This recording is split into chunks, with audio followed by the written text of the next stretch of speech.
आत्महत्या में सबसे बड़ा कारण मानसिक कारण को माने। आदमी के अंदर हार्ट में जो दर्द पंच होता है उससे आदमी तकलीफ़ जब देखता है तो उसके अंदर भाव पैदा होता है, आत्महत्या का बीज अंकुरित होता है। तो वो सोचता है बीज से तो बेहतर है हम आत्महत्या कर लें। लेकिन भयंकर इच्छाओं के कारण ये सारा कुछ हो रहा है। अपनी इच्छाओं को सीमित भी ना रखो, असीमित रखो, लेकिन भाव को बहने मत दो। हम अगर अपने भाव को बहने नहीं देंगे कहीं पर, तो हम अपने भाव को कुंठित भी नहीं होने देंगे, क्योंकि उस भाव का नियंत्रण हमारे पास रहेगा। जब उस भाव का नियंत्रण हमारे पास है तो वो भाव हमारा भाव हो गया, फिर उसका कंट्रोल भी हमारे पास रहेगा। और भाव दूसरों के साथ भावना का कुंठित भाव, जिज्ञासा का भाव,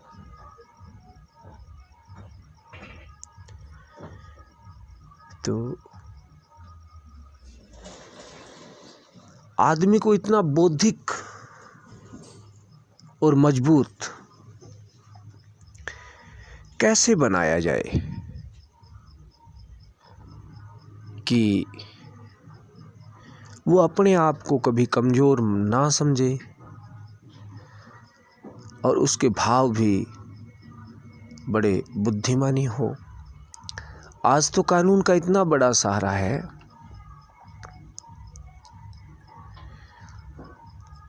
हम सोच भी सकते हैं। मैं एक तरफ से बयान व्यक्त कर रहा हूँ, तो कमेंट के माध्यम से आप हमें लिखित में कमेंट भेजेंगे भी ये बात यहाँ से सही नहीं है, यहाँ से सही नहीं है, तो उसका हम तोड़ ढूंढते जाएंगे, एक दूसरे को लिखते हुए भेजते जाएंगे। अब सारी खुशियाँ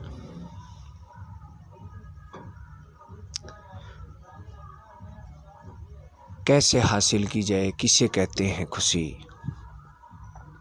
खुशी तो प्रथम खुशी तो जीने को ही कहते हैं। हम अपनी मौत मर जाए तो समझ लो हमने जीवन जी लिया। और कुंठित करके प्राणों की हत्या कर रहे हैं, तो इसमें सबसे बड़ी तो मानसिक कारण ही होगा। नासमझ की वजह से तो हम ज़्यादा से ज़्यादा हमारी कोई परेशानी है उसको शेयर करें। हमारी कोई परेशानी है उसको अगर हम शेयर करेंगे तो उसमें से जो समझ निकलेगी, कोई बात नहीं, हम बड़े हैं तो भी कई बार अनभिज्ञता में इतने कुंठित हो जाते हैं कि हम सोचते हैं भी हम सब कुछ जानते हैं, और वही विचार, वही कुंठित दिक्कत हमने दूसरे अपने साथ कोई नौजवान भी बैठा है तो उसके सामने हम शेयर करेंगे तो वो ज़रूर हमें कुछ नया आयाम देगा, नया विचार देगा, तो वो विचार हमारे दिमाग से निकल जाएगा। मानसिक परेशानी का हल तो शेयर करने से, दूसरे के साथ सन्मुख बैठ के शेयर करने से, अंतर की अनुभूति दूसरे के सामने रखना। हमारी भावनाएं कौन कितनी जानता है, सब जानते हैं आपस में जानकर रहने की ज़रूरत है। इसी को सामंजस्य कहते हैं। तो इससे आत्महत्याएं कम होगी। उपाय सरल है, रिजल्ट गंभीर है। तो आज इतना ही। जय हिंद, जय भारत।